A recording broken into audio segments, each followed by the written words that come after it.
Сонымен балалар, біздің бүгінгі өтетін сабағымыздың тақырыбы техникалық сурет тақырыбы бойынша номер 20 тәжірибелік сабақ. Яғни мақсатымыз техникалық суреттің сызбада қалай орындалады туралы мәлімет жинап, сызып үйрену. Сонымен алдыңғы тақырыпқа шолып шығайық. Біз алдыңғы тақырыпта техникалық сурет дегенді өткенбіз. Бұл техникалық сурет дегеніміз аксонометрия ережелері бойынша пропорцияны көз мөлшерімен сақтай отырып қолдан орындалатын кескін. Бұл жағдайда аксонометриялық проекцияларды салғанда ережелерді сақтау керек. Осьтерді сондай бұрыштар жасай орналастырады, өлшемдерді осьтер бойынша немесе оларға параллель етіп түсіреді. Техникалық суреттерді тор көзді қағазға орындаған қолайлы, яғни шеңберлер тор көзге салу жұмысы көрсетілген. Ең алдымен осьтік сызықтарға шеңберден, центрден шеңбер радиусынан қашықта 4 штрих белгіленіп сызған болатынбыз. Сонымен келесі, бұл бізде аксонометрияның түрлері: қиғаш бұрышты фронталь диметриялық проекция, тік бұрышты изометриялық проекция. Біз алдыңғы сабақта қиғаш бұрышты фронталь диметриялық проекцияда сызба орындаған болатынбыз. Сонымен бүгін біз тік бұрышты изометриялық проекцияда сызба орындайтын боламыз. Бұл тік бұрышты изометриялық проекцияның ережесі, яғни 180 градус, 360 градусты 3-ке бөлгенде, яғни шеңберді 3-ке бөлген кезде бізде 120 градустан болады. Сол себепті Z өсінен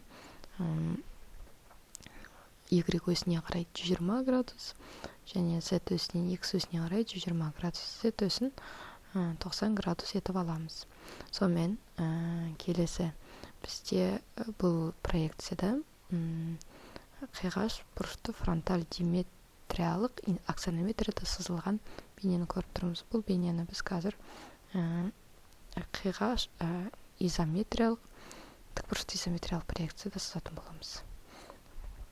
Яғни біз тікбұрышты изометриялық проекция сызу үшін біз яғни мынандай сызба орындауымыз. Дәптердің дәл ортасына центр істеп, яғни центр нүкте белгілейміз.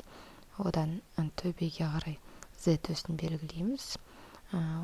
Одан кейін Y осьтері, яғни 120 градус белгілейміз. Өстіп сызып алыңдар. Сонымен келесі, ары қарай бізде мына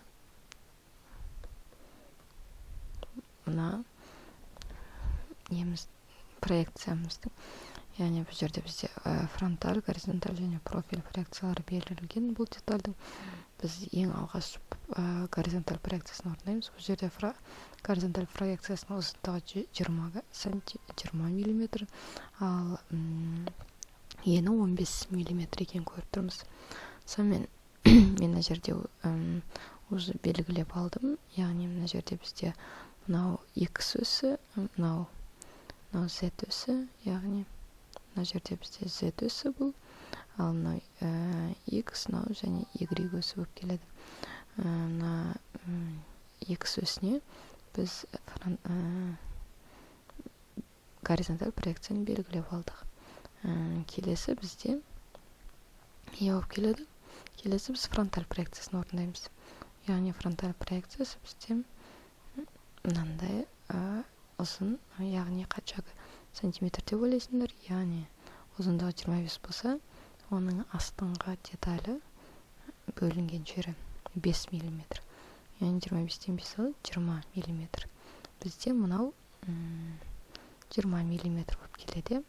20 мм етіп ұзартып аламыз. Яғни бұл жерде фронталь проекциясын Y өсіне параллель етіп аламыз. Ал горизонталь проекцияларды X, Y өсіне параллель етіп аламыз.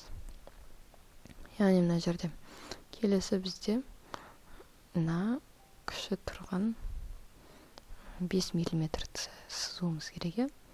Осы 5 мм-ді сызатын боламыз. Бұл бізде